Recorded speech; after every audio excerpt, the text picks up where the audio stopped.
know right now, a lot of the things that people are worried about are how the coronavirus is affecting not only their testing dates, because some of the testing dates for March haven't been canceled.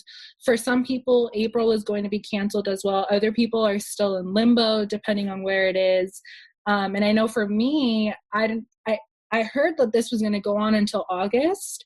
So for me, it's like, well, how is that going to work considering I'm supposed to start school in August, you know?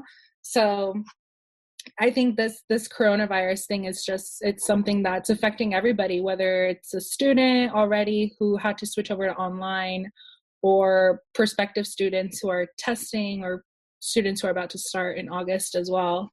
It's a crazy time. Yeah, it is. But I think that students, what they've got to do is really take advantage of the downtime, if they have any, Yes. Take advantage of the uncertainty and make the most of the time they have, even if they're stuck at home. With the LSAT being digital now, and with so many resources being online, you actually don't need books. You don't need to go anywhere. What you need to do is turn your home, turn your apartment into a study center, an oasis, where you can focus on getting done what you've got to get done. Yeah, no, I agree, especially since right now, I mean, unfortunately for some people, they're not working, but for those that are working from home, like myself, for instance, or those people who have the time off from work, I think right now is, like you mentioned, the perfect time to really get down and study. For those who are planning to take the test at a later time, or even though it's a limbo right now, just preparing yourself just so you're ready. That way, when the time comes and things start to clear up, you're able to just sign up for the test, take it, you know where you're testing at. I mean, if you think about it, it's really hard to study when you're going to school and when you're working. So right now that things are clearing up for some people in terms of schedule-wise, it is a good time to hone in those study skills and really just get it done. Yeah, it is. And it's hard to study when you have the uncertainty around when the test is going to be, what law school is going to look like in the summer and the fall. Is it going to be online? Is it going to go forward? A lot of unknowns here. And it can feel like there's all these external forces kind of crashing down on you, whether it's the latest government limitation locking everything down further, or it's LSAT canceling the March LSAT, likely canceling the April LSAT, maybe even the June LSAT also. But there's no downside to being ready for the LSAT too early. Exactly. These skills do not go away. Exactly. And it's better to be safe than sorry. It's better to prepare now, regardless of whether you're going to take it in 2 months or 6 months, whatever it is, it's better to just prepare as much as you can. Because at the end of the day, we don't really know when all of this whole coronavirus fiasco is going to lift, when things are going to start opening again. We don't know. So it's really better just to take advantage, like you mentioned, of the time that we do have, whether it's 1 or 2 months or it's 6-7 months, just to have that time and really dedicate it to study so we get the scores that ultimately we know that we can get. Exactly. And so speaking right now towards the end of March, I'm virtually certain the April LSAT is going to be canceled. If this is going to peak in mid-April, there's no way the April LSAT could move forward. So I'm telling everyone right now, go for the June LSAT at the earliest. Set that as a target because it is useful to have a goal and move forward for that, or maybe July. Yeah, and I know I've been getting a lot of emails from law school saying that they're still, because of everything that's going on, they're going to start accepting the June LSAT. So even then, I think that would be a good target to have, considering that a lot of schools are going to extend their application deadlines, extend the LSAT date that they're going to take. So at least that gives more people some time to study in and retake it if they have to. Yeah, that does, especially for those who have an urgent need to be done applying this cycle and start this fall. But I really think for most students, they're in a much better position using this as an opportunity to slow down, take a break, and apply at the beginning of the next cycle. Because if you apply at the beginning, you have better odds of getting in, and you also could get more scholarship money. Yes. And so for the vast majority of students, I think a silver lining could be for them in this case to slow down and wait another year, maybe give themselves another couple months to study for the LSAT and truly master it, taking it in July or August or October, and then applying towards the beginning of next cycle. And how would, for students who want to, let's say they decide to take that additional year because of everything that's going on, would you say that retaking the test for those that have already taken it would benefit them, even if it's not the first or second time that they retake that exam? Yeah, I would. I think that most students would benefit from retaking. And I typically recommend that students do retake at least once. Mm-hmm. I recommend also only taking it when you feel ready. But if you could do just a couple points better, even through luck alone, that only stands to benefit you because law schools do not average multiple LSAT scores. They only take the highest. So if you deserve a 160, you get a 161 take, a 163 the other take, you've got a 163. That's what you're applying with. That's what's giving you the scholarship money. And if you go down, no big deal because they only take the highest. So I would say for a lot of folks studying now, if they've taken it before and they're going to wait another cycle, take it again later this summer. And then if you're taking it for the first time in the summer, maybe take it again later in the summer or take it in the fall. And what about those students who have already gotten their law school acceptances and they're already planning to go, but because of the uncertainty of whether schools are going to be online or, hopefully things get back running again and they go in person, do you think that they should take this time where they can retake the LSAT if they didn't get the score that they wanted to try again next cycle to get a higher score and possibly get into a better school with a better scholarship? Or do you think it would be wise to take the acceptances that they do have and start school in the August, whichever way, whether it's online because of everything that's going on or in person if things get better? That's a great question. And so for someone who's already been accepted, it's really easy to take that acceptance and just go ahead and want to start and get it over with, begin. But if you can retake in June, let's say, and come back to the law schools and say, I really want to go to your school, but you only offered me $5,000 a year. I went back, retook the LSAT. I got a 5-point jump. Some other school offered me $20,000 a year. Can you match that? I've calculated the cost of living in your city versus this other city. And this is really what I need to make this work. And I've got the LSAT score to back it up.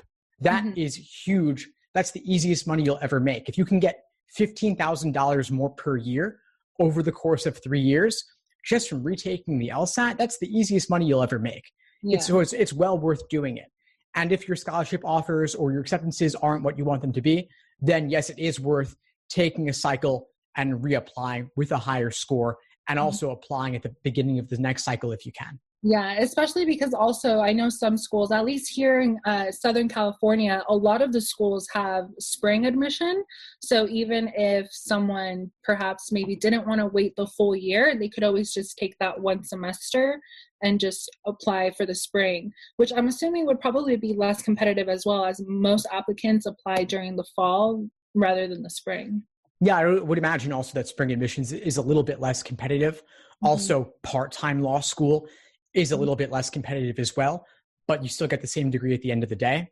Yeah. And so if anyone is in a position where they got acceptances they don't love, I do think it's worth sitting out a cycle or half a cycle and waiting and reapplying, especially if schools could be online this fall and that's not really the experience you were looking for. If you really wanted that in-person on-campus experience, there are no guarantees what's going to happen in the fall. I don't want to be alarmist here, but it really is an open-ended question. I mean, the fact that schools across the country, K-12, undergrad, and undergraduate level, they've all moved online. Yeah. And this may last for months. We'll see what happens with how the government handles this, but I really am wondering what could be the case for the fall. I think it's really an open question. Yeah, I completely agree. Actually, I work in the education field, and although I am still working from home, the constant thing that we're talking about is, okay, well, school is still going to go, but it's completely online now. Like there's no way that the students will be going back anytime soon in person. So it's just, we're making that transition to doing everything online. So I can only imagine what it's like for the law schools that are going through the application cycle, how they're even doing all of that, considering that they can't physically meet to go over all the applications. So I can only imagine what it would be like for them and what it'll be in August. Yeah, it's a crazy thing. I mean, for admissions officers themselves, it's not a huge deal because most of the applications they're all online anyway. So they can work remotely and evaluate them.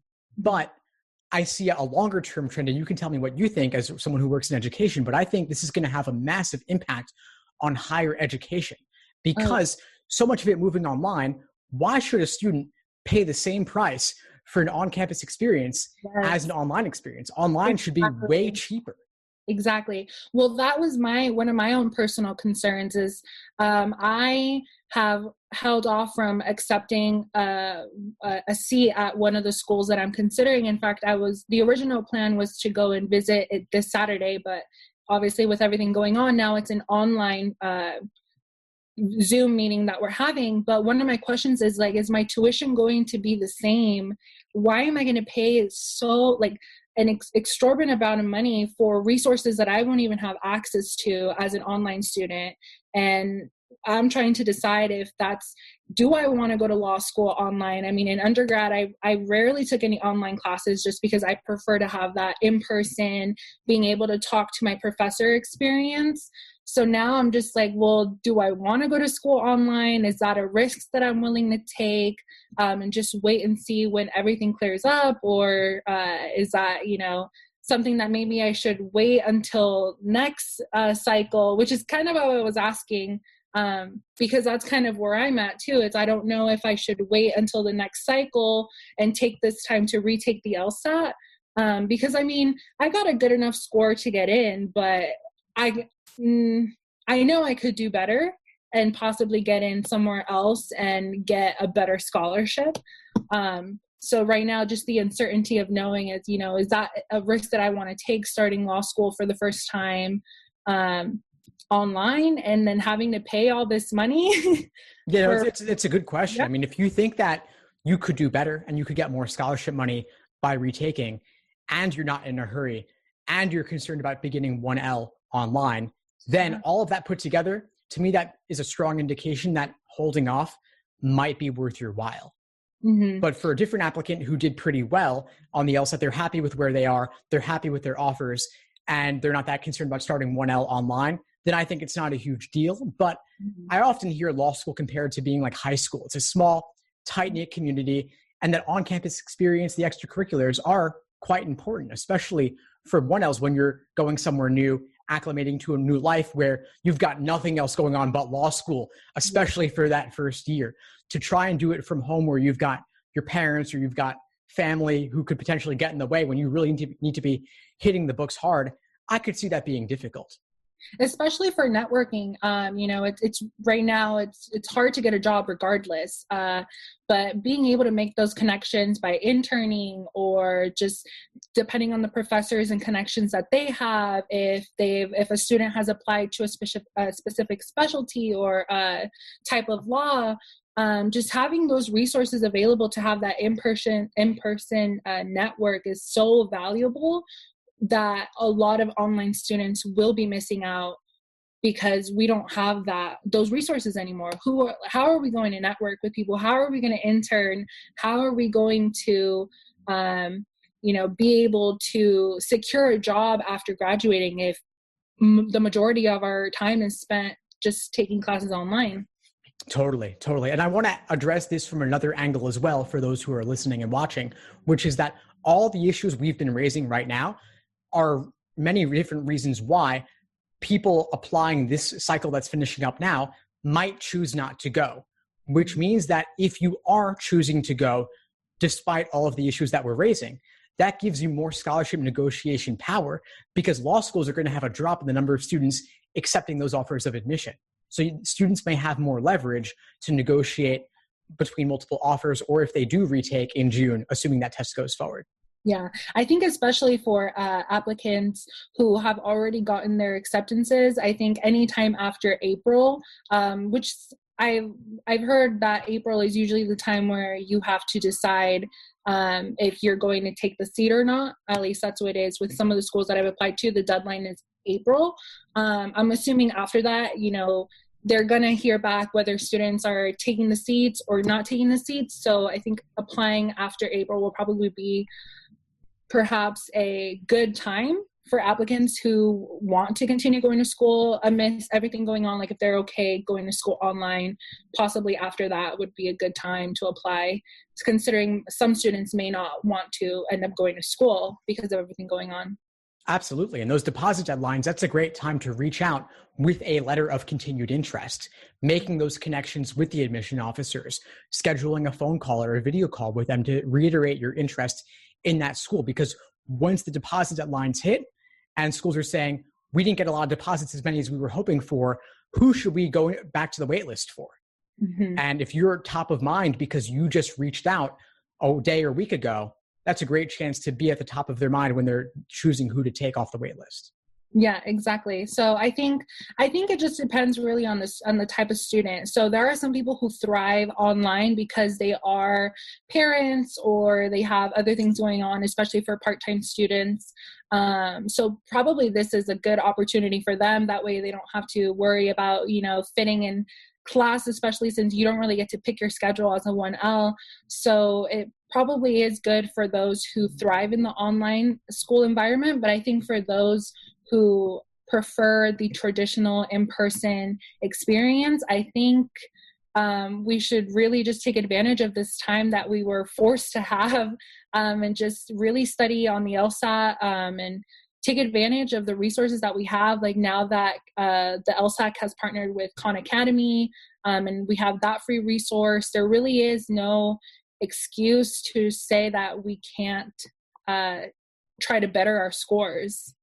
Absolutely. And there are more online resources than ever before. And I do want to mention a few of the free resources that I personally offer to students going through this process. I've got the LSAT blog website with over 1,000 articles on everything LSAT and law school admissions. I've also got the LSAT Unplugged YouTube channel and podcast and Facebook group and Instagram, all of the same name, putting out several pieces of information every single day, keeping up with the latest updates on what's unfolding with the process, especially the whole coronavirus situation. And I'm trying to share a lot of insights for those, especially who are studying at home, locked down in this situation, trying to figure out how to self-study for the LSAT when there are still tons of online distractions, news distractions, family and roommate distractions, keeping it all together.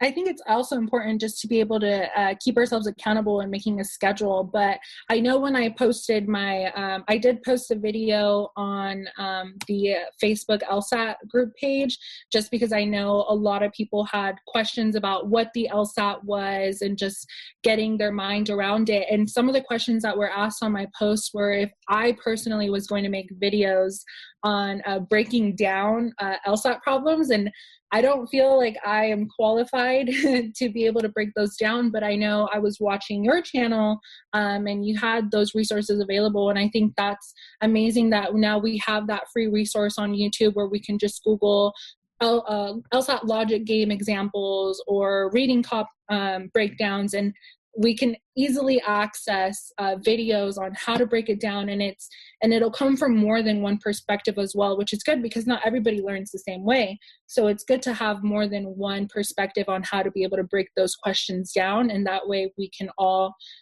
feel like we know exactly how it's going based on our specific learning styles as well.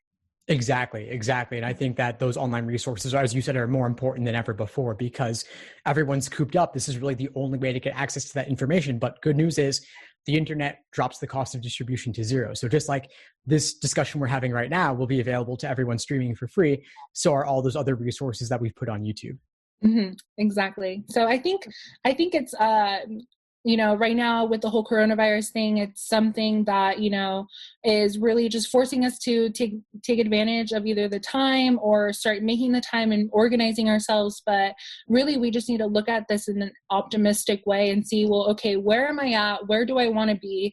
Really look within ourselves and see, can I thrive in an online environment?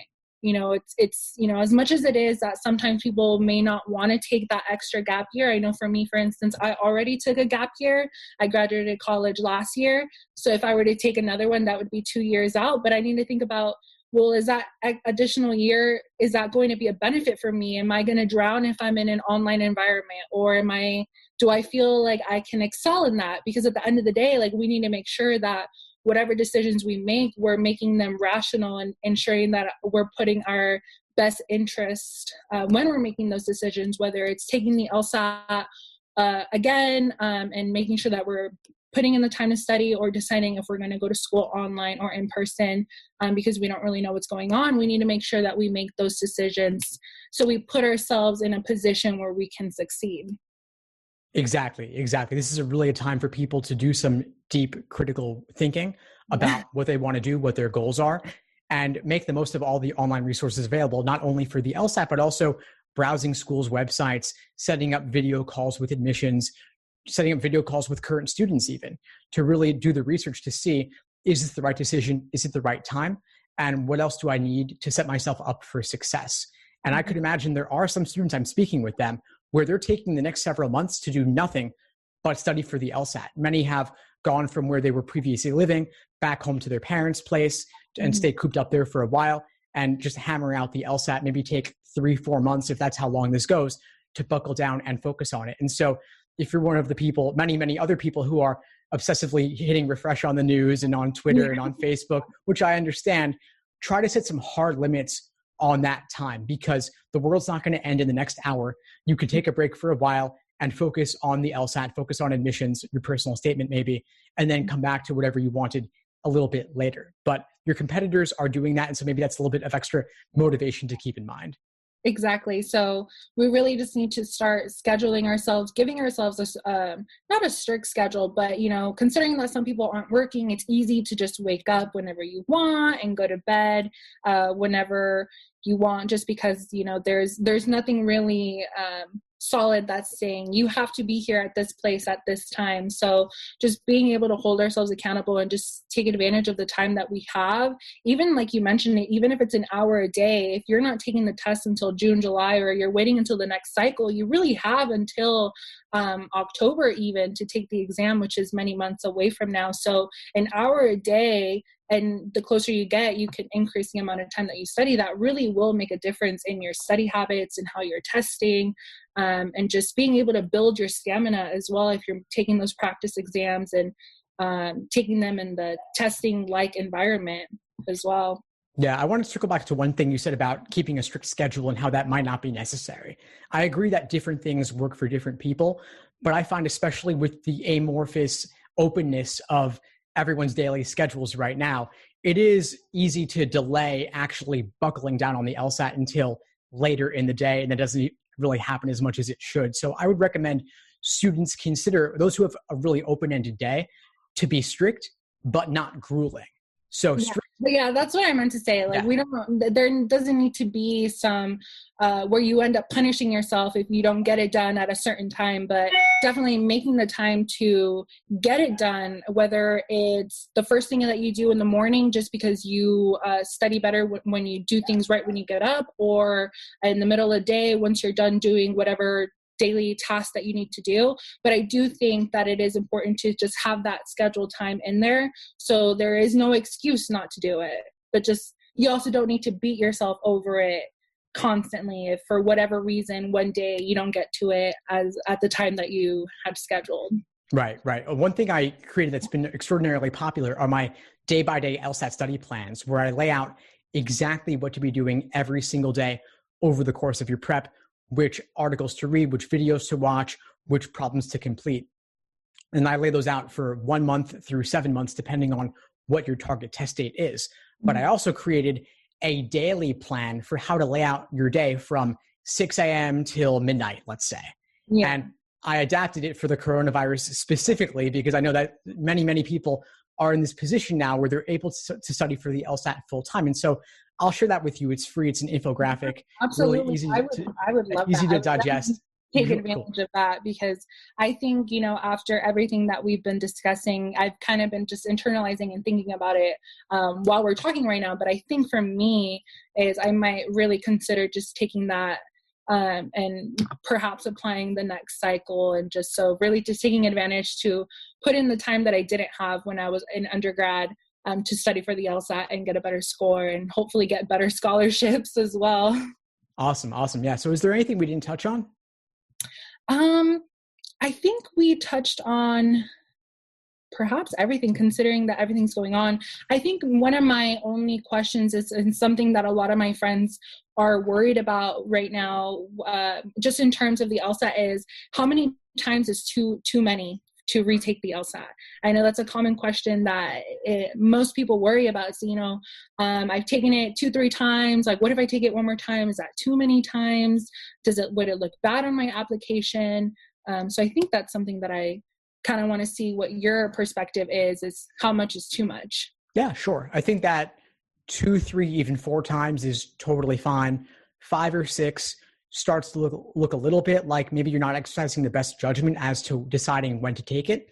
So if you are in that position, I would write an addendum explaining why maybe something went wrong one of the times, especially if there was a digital LSAT tech issue or glitch.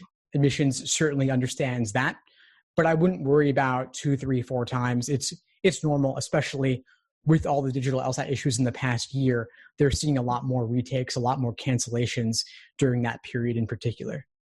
So would you say for students who do end up canceling their score, I know when it was a paper LSAT, it wasn't necessarily recommended to cancel your score. How do you feel now that it's digital, how it affects if students were to cancel their scores after viewing them? I think canceling, well, you can't, the July LSAT in particular was a unique situation where you could view your score before canceling. That was a one-time thing. They haven't done that since. So I think cancellations are really a relic from back when law schools did not average and only took the highest. I misspoke. Back when law schools did average multiple scores. But now that there's not really a downside to having a low score on record followed by a higher score, then there's no reason to cancel. I would say you should only cancel if you know for a fact that something went terribly, terribly wrong and you would have an embarrassingly low score on record. But if you cancel, that creates a big question mark for them where they don't really know what to make of it. And so I would typically avoid canceling in most cases. Okay. And then as far as when you're reporting the scores, I know in the applications, it'll give you the option to put if you're going to take the LSAT or if you've taken the LSAT already, so you should put in all the scores that you've had if you have taken it more than once. So let's say you took it twice, you put in the score that you got the first time and then the score that you got the second time, right? Like you shouldn't just put your highest score. Oh, they're going to see all of them from LSAC. It'll be on your report. LSAC sends a score report listing everything from the past 5 years so that they're listing your scores on record as well as cancellations, as well as absences. And there should never be an absence because you can withdraw even the day before and law schools will never know you were registered for that one. Okay, well, that's good. I'm glad in that sense that worked out good. But I think we pretty much covered it all. We talked about really just taking advantage of the time that we have and doing some deep self-reflection and seeing, what is going to be the best situation for us and how can we put ourselves in a position where we can really just succeed in whatever it is that we choose to do, whether it's online, retaking, not retaking, or waiting for the next cycle, whatever it is. I think it's crucial that we do some self-reflection because if not, we're really just going to miss out on this opportunity. And, you can look at it as a downside or you can look at it as a new opportunity. It really just depends how you look at it. But I think we should look at it as an opportunity to, that we were given in this sense to get our ducks in a row and just get everything tied up. And so we can really just put ourselves out there and be as competitive as we possibly can. Exactly. I'm glad you said that because this is a unique time and it's also a unique opportunity in particular where we have many students have several hours of unscheduled time that they could use to make the most of this. And so I would encourage them to seize it. Yeah. And even for those students who possibly are still working, I think just taking advantage of the resources like the prep course that the Khan Academy has and the resources that you offer online. I think we really need to just take advantage of those resources because we really can't say that like beforehand where prep courses were super expensive, and I completely understand, but now we do have those free resources, so we can't say, well, I can't afford it or I can't do this because there are free resources. So now we just have to take advantage of that and find which ones work best for us. I think the daily log that you have, setting up what you should be studying and how you should be doing it, or what you need to be covering, is a great resource. Because I know for me, sometimes when you're making your own study plan, it's like, well, what am I supposed to do each day? I know I need to study an hour a day. I know I need to do this, but sometimes we need to break it down a little further. Like, okay, well, what exactly do I need to do? And by breaking it down like that, it makes it easier for you to know, okay, this is what I need to do today. Tomorrow I need to do this. And that way you continue to set yourself and have that schedule that you need to make sure that you're following the process that you need to be following in order to get to the target that you want to get. That's the idea, to remove all the guesswork and make it as easy as possible to move forward. That's perfect. And I think, we just need to take advantage of all of this and just put it to our best abilities and just do as best as we can and just move forward from that. And hopefully everything clears up. But if it doesn't, just continue studying and be prepared for whatever it is to come. Exactly. And I'll just leave folks with my resources again, but I could send them over to you to include in a link below. Yeah, definitely. I've got the LSAT blog, as well as the LSAT Unplugged YouTube channel and podcast, as well as the Facebook group and the Instagram. So it's LSAT Unplugged and LSAT blog. So yeah, definitely send me those resources and I will link them down below. And that way, if anybody has any other questions, they could ask you, but definitely reach out to those resources, because like I mentioned, take advantage of the resources that we have that are free. That way you're able to self-study if for whatever reason you choose not to, or you can't have a prep course or whatever it is because of everything that's going on. Awesome. Well, thanks for chatting with me, Daisy. Appreciate it. Thanks for tuning into the show. Please subscribe if you haven't done so already to be notified of new episodes as I release them. And feel free to reach out if you need anything at all as you move forward with your prep. I'm happy to help however I can. In the meantime, I'll wish you all the best and take care.